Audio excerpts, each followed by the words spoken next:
Hey, my name is Jerry with Christian Preppers, and in this video we're going to go over portable power banks and just how absolutely vital they can be in some situations to establishing your communications or just helping you survive a certain situation. So I'm going to share with you in this video how this and another item that's actually currently charging, how this might have actually saved my life one night. So really, um, it's just a tool that I don't know if a lot of people really think about when it comes to, putting together a pack like a get to or a get home pack. To me, I'm not into this whole bug out bag type scenario. I've got a video, it's like bug out and die, because that's probably what's going to happen if you think you're just going to run off and survive in the woods somewhere. Very, very few people in the world are capable of doing that. So it's not only that it requires a certain amount of knowledge and skill and training to do something like that, it really requires a certain mindset to be able to survive in the wilderness, especially if you're thinking you're going to do it by yourself. Good luck.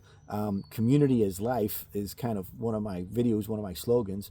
But I want to kind of share a couple of examples where a portable power pack, obviously this charge your cell phone, your tablet, your communication, your radios, those kind of things is just as vital. But here's a scenario where I use this one so the most. So where I use this guy, this is the Skullcandy 10,000 milliamp power bank, right? It's got a dual USB-A or standard USB port and then one USB-C in the middle. And where I kind of use this thing a lot, where I was charging it and depleting it every single day, was in Ukraine. And believe it or not, it was with kids. So I want to go over a quick scenario. Imagine that you're here in the United States of America, whether you live in an area or you're vacationing in an area, and a wildfire starts. We get significant wildfires here every year, and you get this evacuation notice. So you're leaving your hotel or it's your home or whatever the case is. You have to leave the area. So your children they're kind of like barometers, right? They're going to gauge what you're doing. Their nervous system is very much going to be set and in alignment with you, especially with babies. So a baby's barometer is the mother, and the baby's nervous system will actually can be set in alignment with the mom. So if the mom is going through a high stress situation, it is very likely that the baby is going to be able to pick up on that and then become highly stressed. So what could be worse, leaving a dangerous situation where you don't know if your house is going to burn to the ground? Well, it's that situation with a crying baby. It's a nightmare. So where I use this a lot is when we picked up a lot of women with kids in Ukraine, where they hadn't had power for a period of time. All the cell phones are depleted, all this kind of, basically nothing's working. And they get on the bus with us, and we have to drive 4.5 hours to get them to safety, and we can start charging their phones. And then the kids are getting on the phone. And I'm one of these parents that I am absolutely against kids with unreasonable amounts of screen time. I do not like my kids watching a screen all day long, or even honestly for more than an hour a day. I just do not like my kids watching a screen for more than an hour a day. But if we were in a highly stressed situation where we're having to evacuate an area, I'm going to load up the phones, the tablet. Heck, I'm going to take the TV off the wall and throw it in the car. I'm gathering every game system that we've got in the house. I'm just chucking in all that technology, because I don't want my kids gauging what's going on by where my wife and I, where our nervous system is, whether we're anxious or whether our anxiety is spilling over. My kids are going to get the earphones on, they're going to get a screen in front of them, and I'm going to try to isolate them from what's going on around them as much as possible. If we were in that scenario where we're escaping, we vacation in Idaho. In Idaho, the area we're in, it can often get forest fires. And if we're having to escape down a corridor that's getting increasingly narrower and narrower, because the fire is getting closer and closer, I don't want my kids looking out the window at that. I want them as glued to the phone and distracted from what's going on as possible. And having the portable power that you kind of keep charged and in your pack, that could be a game changer. Because maybe even in your car, you're maxing out everything you're trying to charge, but you happen to have one of these guys ready to go that you can just plug it into the phone and keep that phone going for hours, maybe even a couple of days with a couple of full charges to keep your kids distracted, depending on the scenario you're in. So really love this thing. We used actual physical packs in Ukraine to give to the kids to distract them. The kids were kind of getting shell shock. And there was one of these towns in particular, just south of Lysychansk, that as we were evacuating, the Russians were attacking the position. So as the artillery was coming in and going out, the kids were there. They had like a nervous tick to the sound. So every time a shell came in or one went out, the kids actually had like this nervous tick where their body actually twitched. So when we give them the bags with, coloring pencils and crayons and little books and little toys and stuff like that, the kids responded to it by just being hyper focused on it.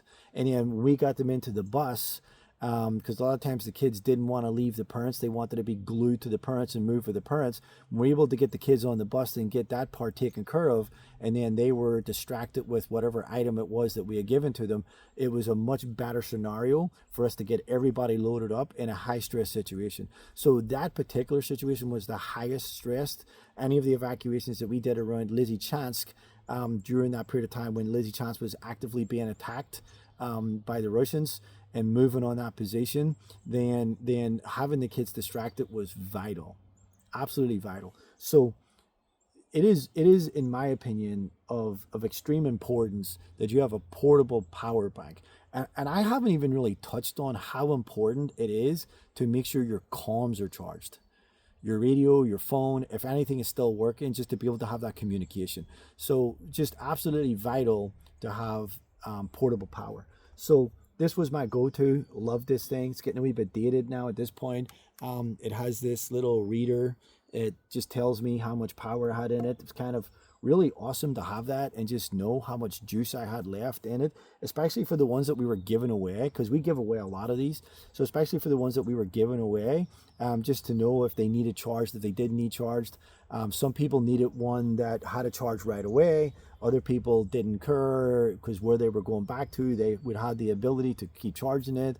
Sometimes we held on to the ones that needed a charge, then charged them, or we would set up a little portable solar system to kind of get it charged, and then we could give it away. And it's really nice by having the indicator because it lets you know how much of a charge is in it. Now, this Goal Zero Flip 36, it has this little indicator right here that will tell you when you plug in how much of a charge it's got. So it's very basic and rudimentary, but it still worked. It still let us know how much charge we got. So what I really liked about this Goal Zero Flip 36 is actually what I disliked about it is it only has one USB-A port. So very limited. And this is a 10,050 milliwatt hour pack. So it's actually got 50 milliamps more than this guy, but it only has one port. Not really sure why Goal Zero did that, but I think that a lot of their modern stuff, their more up-to-date stuff, has more ports than that.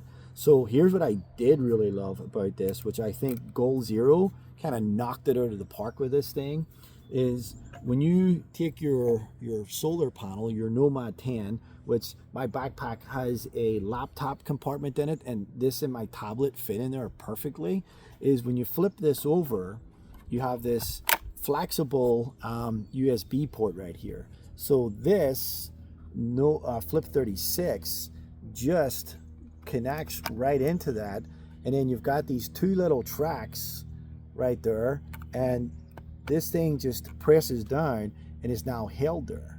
So when you go to charge, you just simply open this guy up, you get it in the sun, and it's all connected. So everything's held in place, and as you guys can see there from the little reader, it's giving me the indication of how much of a charge it's got. So I absolutely love this thing. I love this thing. Now, could I charge my Skullcandy charger with it? Yeah, and I did. So to charge the Skullcandy, I just have to go to the cord. So here's something that I would highly recommend, getting a long cord. So This one is USB-C and USB, standard USB-A. So plug that into the port on the back, and then just simply plug it into my battery bank, and now this guy's charging. So just awesome. And the other item that I carried a lot was this Type S portable jump box. So, and I often carry all three. So I really love this thing.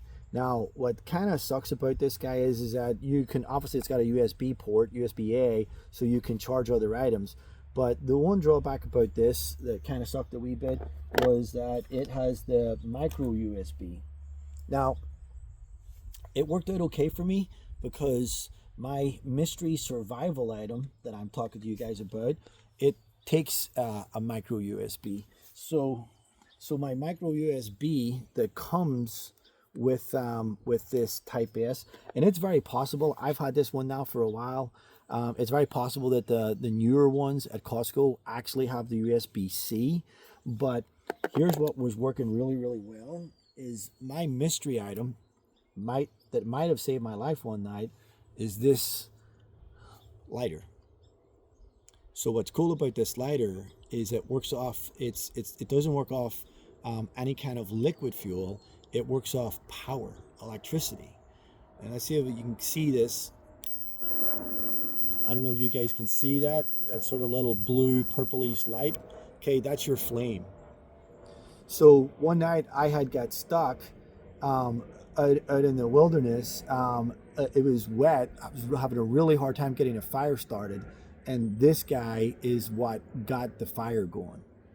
So temperatures got down pretty low that night, and there's always a danger of exposure when you get stuck outside overnight, and you don't really have anything to protect you from the cold, especially when you get wet, which I did get that day, soaking wet.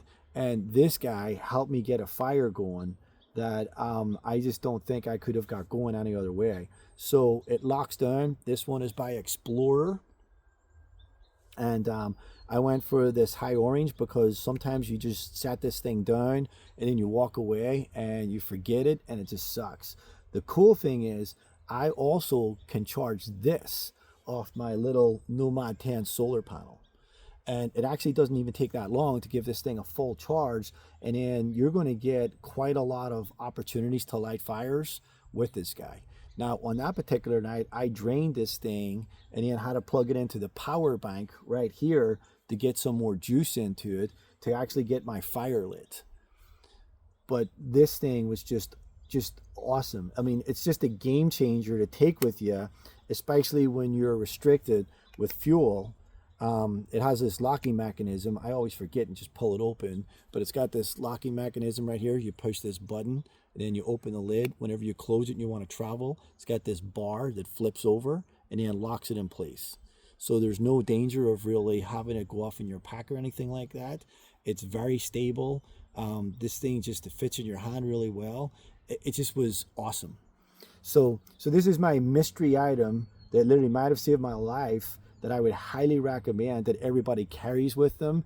And this combined with your power pack and your USB, in this case, your micro cord, this is a game changer for getting you heat and helping you survive a night in the wilderness. So let me know what you think of this video. If you have any other, I'm always looking for ideas or other uses that people had for their power bank.